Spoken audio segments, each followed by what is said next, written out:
Всем привет! Добро пожаловать обратно в постройки Sims 4. Сегодня у нас снова дополнительный цвет в радужном челлендже, и это черный. Наконец-то я решила построить эту квартиру, потому что мне казалось, что именно это выйдет такой, знаете, самый стильный, самый крутой, потому что, черный, он очень сложный цвет, очень неоднозначный, с богатыми, такими, знаете, предрассудками. Но в любом случае он стильный. То есть как ни крути, как ты его не показывай, он в любом случае сделает квартиру такой неоднозначной, красивой. Как я и сказала, стильной, в общем. Мне показалось, что именно с этим цветом это можно сделать, и мне кажется, что у меня это получилось. Потому что, во-первых, обои вот эти сверхъестественного, они классные, они есть черные, и они очень крутые, они в основной комнате. Плюс оказалось еще из нового дополнения достаточно много черных предметов. То есть там и стоечки, и холодильник пузатый оказался тоже черный. Он тоже крутой такой вообще. И столики, и стульчики тоже оказались очень даже ничего. Квартиру я взяла большую, чтобы разогнаться. Предметов было предостаточно. В принципе, наверное, самое большое количество предметов, из которых я пока что еще встречала. Хотя у нас еще будет белое и серое. Мне кажется, там тоже будет прилично. В общем, было с чего выбрать. Раньше, потому что в других цветах было из серии что досталось, то досталось.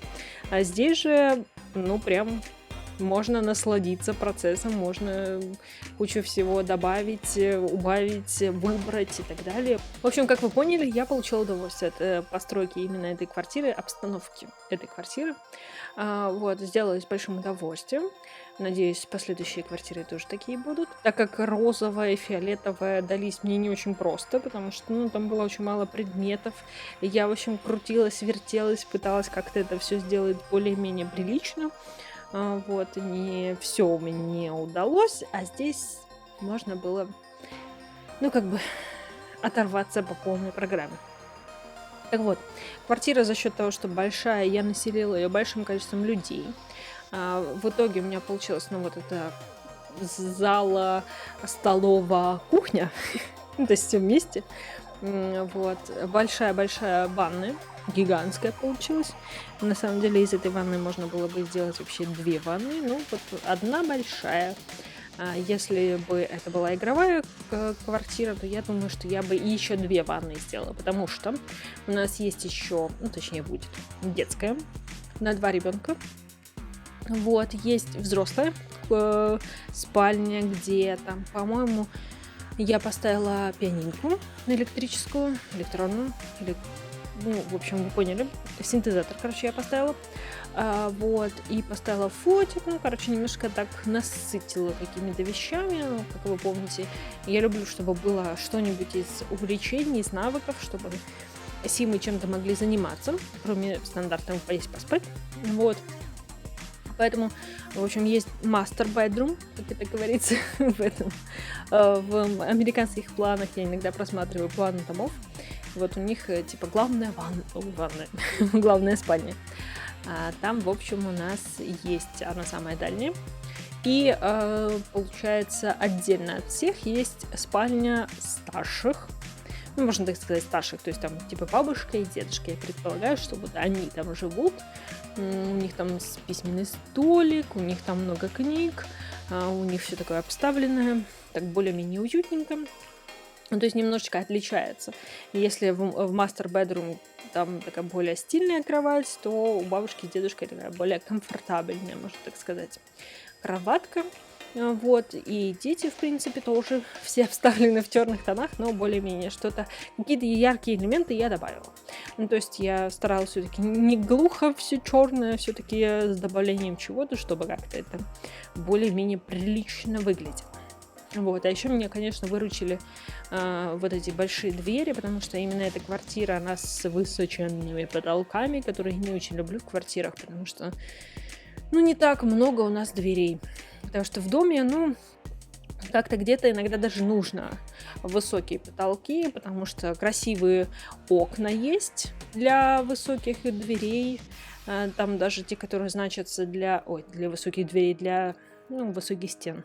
Даже которые, значит, для невысоких стен, они все равно очень классно смотрятся, как раз-таки с высокими. Все прекрасно, замечательно. Ну вот что по дверям-то? По дверям-то что? Их вообще практически нету. У них там кот наплакал вообще. Я не помню, сколько там, штук 15, наверное, есть в лучшем случае. И они все входные, блин. Они все входные. Ну, как бы, они оформлены так, как будто это входная дверь в дом. Даже не в квартиру, в дом. И как вообще жить? Вот что делать? То есть они все таки большие, распашные, а вот как быть вот в такой квартире? Ну, то есть нужна просто обычная межкомнатная дверь. Вот. И как быть-то здесь? Как быть? Что делать? Потому что поставишь обычную дверь, она потеряется просто. Она как будто это мышиная норка такая. Вход в мышиную норку. Вот если с такими высоченными потолками ставить обычную дверь, при том, что обычные двери бывают еще и меньше, то есть там есть немножечко повыше и немножечко пониже. Если вы случайно поставите такую маленькую дверку, это будет и правда ощущение, что там мышиная норка. Поэтому нам нужны обычные, конечно же, бескомнатные. Да что ж такое? Межкомнатные двери на высокие потолки. Обычные. Вот просто такую же, как обычная дверь на низкий потолок. Чуть выше просто сделать. И все, у всех отляжет. Потому что я знаю, что многие от этого бесятся. Потому что нелогично. Я знаю, разработчики к нам прислушиваются, ну, по крайней мере, к американским точно блогерам прислушиваются, потому что некоторые вещи они потихонечку вводят.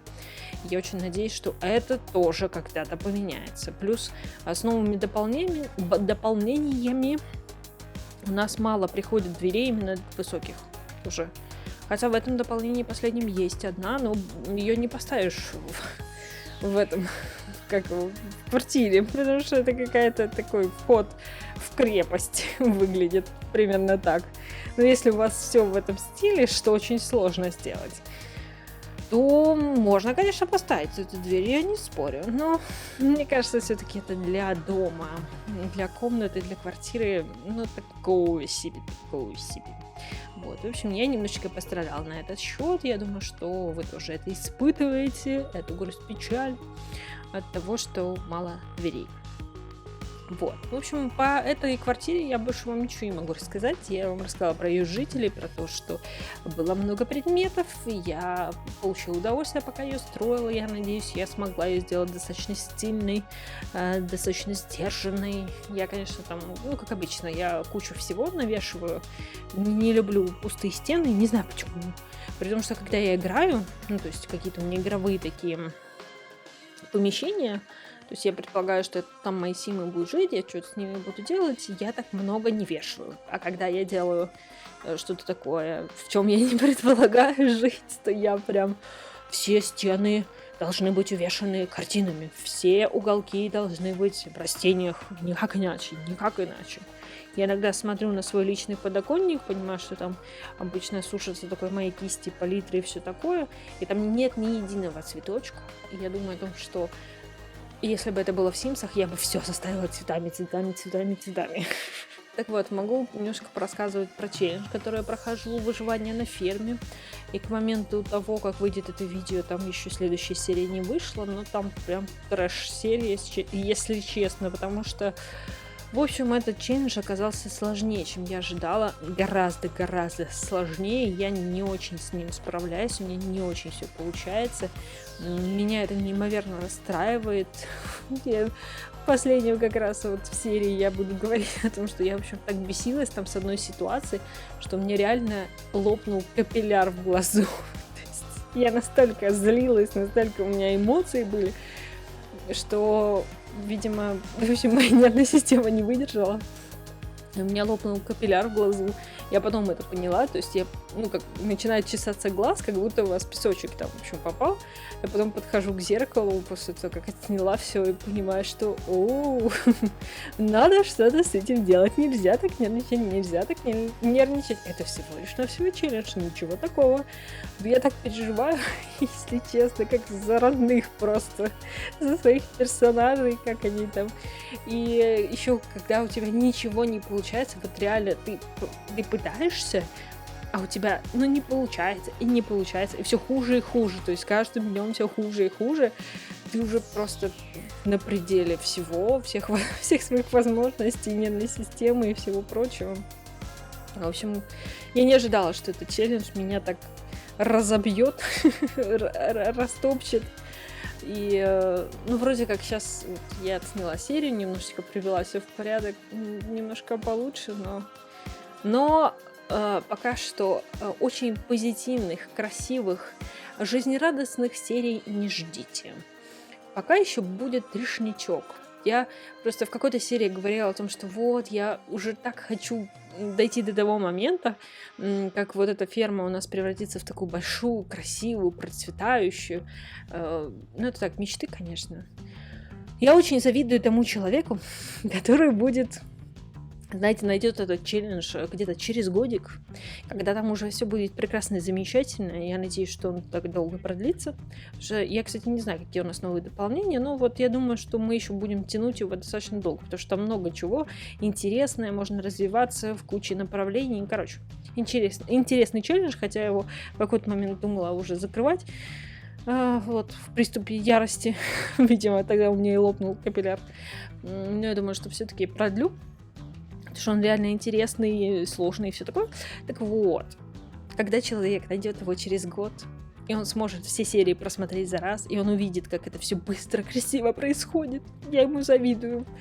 Но пока что я нахожусь в эпицентре. Я так просто как-то смотрела челленджи, которые там, натыкалась на какую-то серию, такую свежую, а потом начинаешь откатывать, с чего это все началось, и понимаешь, такой путь проделан, так все развивалось, интересно строилось, там копились денежки, проходились какие-то челленджи, что-то, в общем, какие-то лишения и печали, радости и так далее.